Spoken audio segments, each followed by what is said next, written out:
Қайырлы күн, құрметті білім алушылар. Бүгінгі сабақтың тақырыбы тамақтану мәдениеті.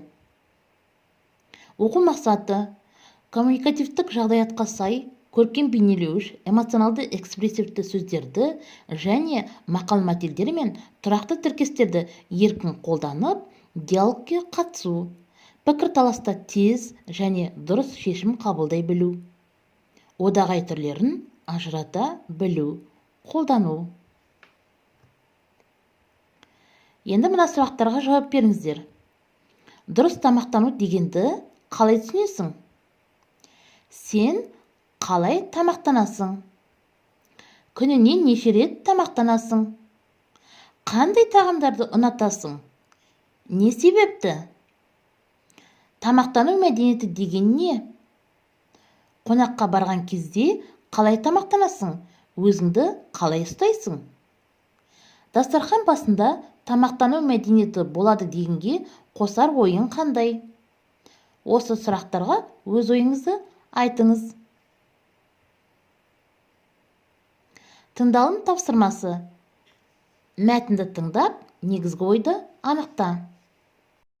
Тамақтану мәдениеті. Үшінші тапсырма.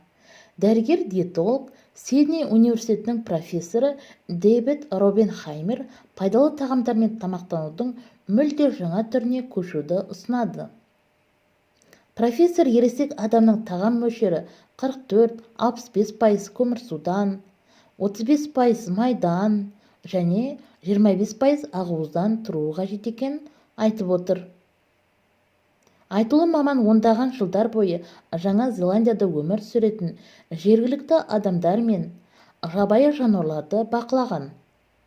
Ғалым сондағы тіршілік атаулының қалай тамақтанатынын зерттеп, олардың пайдаланатын тағам мөлшерін сараптай отырып, адамдарға тек пайдалы тағамдармен тамақтану қажет екенін айтады.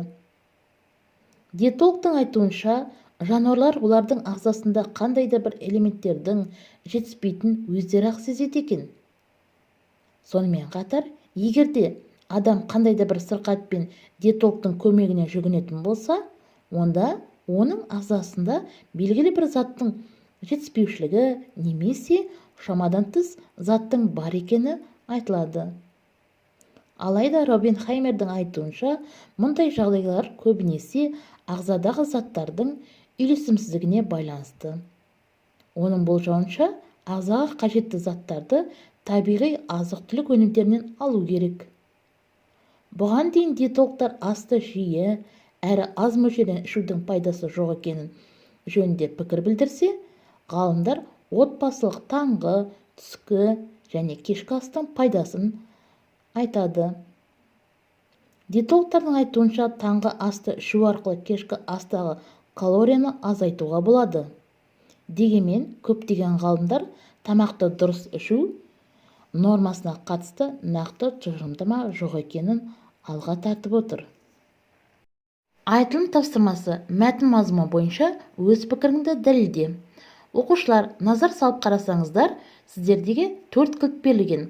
Бірінші кілт керісінше кілті, екінші егерде кілті, үшінші тағы қалай кілті, төртінші жөнсіздік кілті.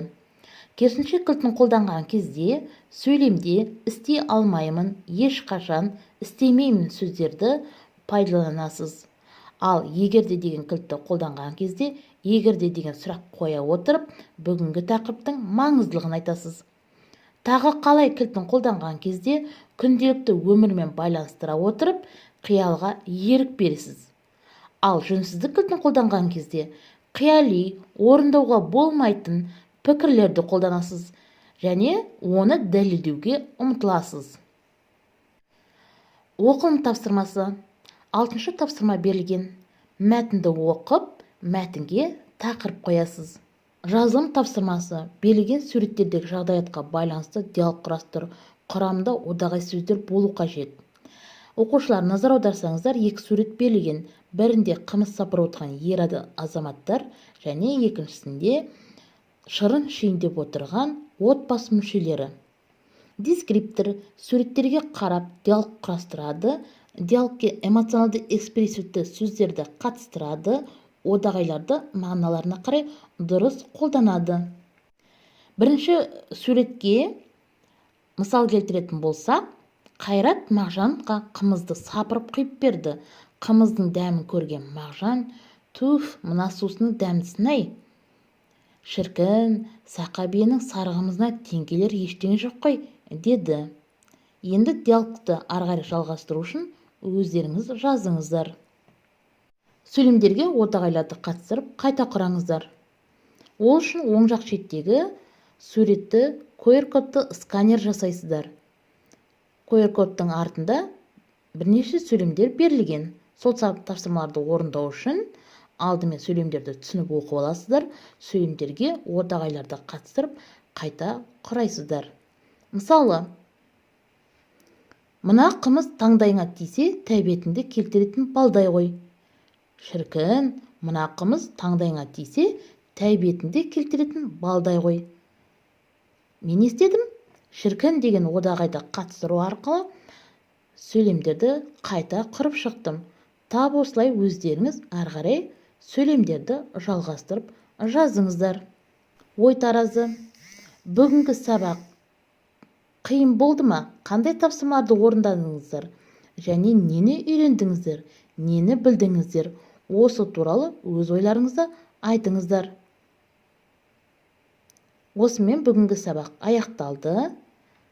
Келесі сабақта кездескенше сау болыңыздар.